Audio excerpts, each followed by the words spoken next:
فرمایا یا ایھا الناس قد جاءتکم موعظۃ من ربکم وشفاء لما فی الصدور وہدی ورحمۃ للمؤمنین قل بفضل اللہ وبرحمتہ فلذلک فلیفرحوا هو خیر مما یجمعون۔ اے لوگو، تمہارے پاس آ گئی ہے نصیحت، موعظت تمہارے رب کی طرف سے۔ وہ صرف موعظت نہیں ہے، سینوں کے اندر جو روگ ہیں، جو امراض ہیں، ان کا علاج بھی ہے، شفا بھی ہے۔ شفاء لما فی الصدور۔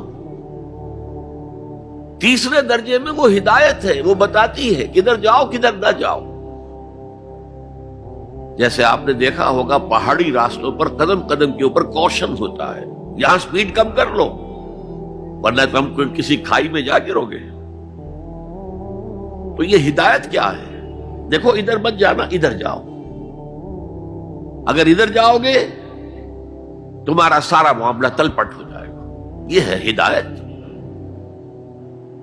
اور جو چیز دنیا میں ہدایت ہے وہ آخرت میں رحمت ہے، ہدی ورحمۃ للمؤمنین۔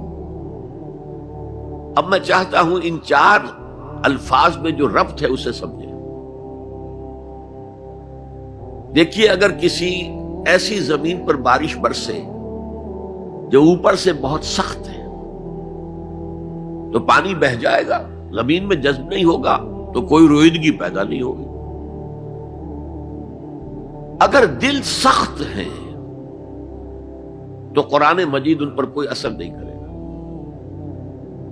اس کے لیے سب سے پہلے موعظہ کی ضرورت ہے، وعظ کی ضرورت ہے، نصیحت کی ضرورت ہے، تاکہ دل نرم پڑ جائے۔ انسانی دل جب سخت ہوتے ہیں تو ان کی سختی چٹانوں سے زیادہ ہوتی ہے۔ سورہ بقرہ میں فرمایا ثم قست قلوبکم فہی کالحجارۃ او اشد قسوہ۔ یہودیوں سے خطاب ہے، ثم قست قلوبکم من بعد ذلک فہی کالحجارۃ او اشد قسوہ۔ اے بنی اسرائیل، تمہارے اس طرز عمل کے نتیجے میں تمہارے دل سخت ہو گئے اور اب وہ پتھروں سے زیادہ سخت ہے۔ لہذا سب سے پہلے ضرورت کیا ہے؟ دل کی زمین کو نرم کیا جائے، اس میں حل چلایا جائے۔ یہ کام ہے موعظہ کا، وعظ کا، نصیحت کا۔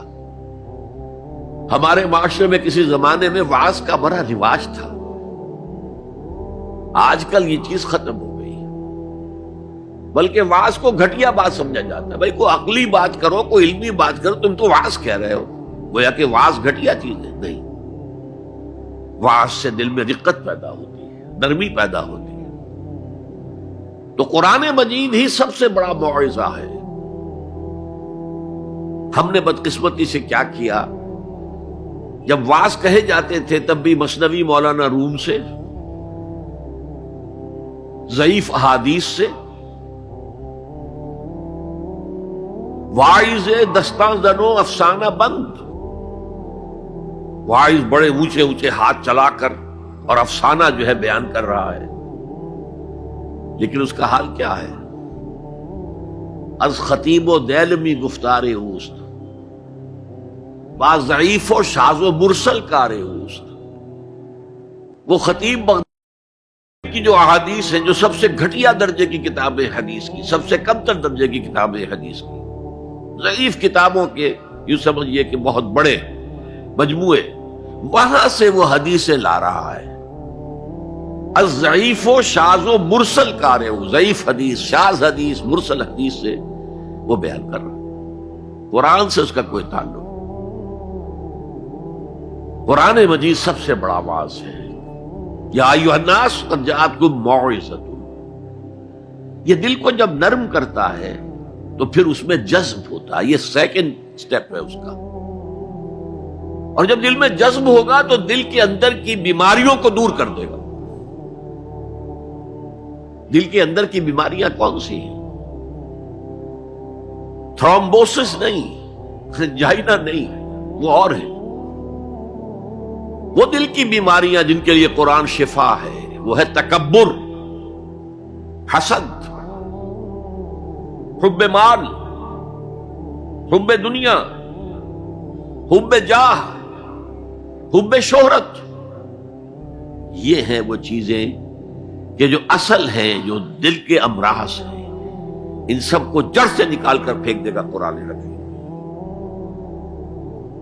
یا ایھا الناس قد جاءتکم موعظۃ من ربکم وشفاء لما فی الصدور، وہ ہدن، اور وہ ہدایت ہے، انفرادی زندگی کے لیے بھی ہدایت ہے، اجتماعی زندگی کے لیے بھی ہدایت ہے۔ کبھی اگر سورہ فاتحہ پر آپ غور کریں، جو ہماری نماز کا جزو لازم ہے، تو ہم پہلے کہتے ہیں الحمدللہ رب العالمین الرحمن الرحیم مالک یوم الدین ایاک نعبد و ایاک نستعین۔ یہ ہدایت تو ہمیں پہلے ہی ملی ہوئی ہے۔ پھر جو ہم کہتے ہیں اہدنا الصراط المستقیم، اللہ کو ہم نے پہچان لیا، اسے رب العالمین مان لیا، اسے رحمان مان لیا، اسے رحیم مان لیا، اسے روز جزا کا حاکم مطلق مان لیا، تو اب کون سی ہدایت رہ گئی؟ ہدایت تو آ گئی۔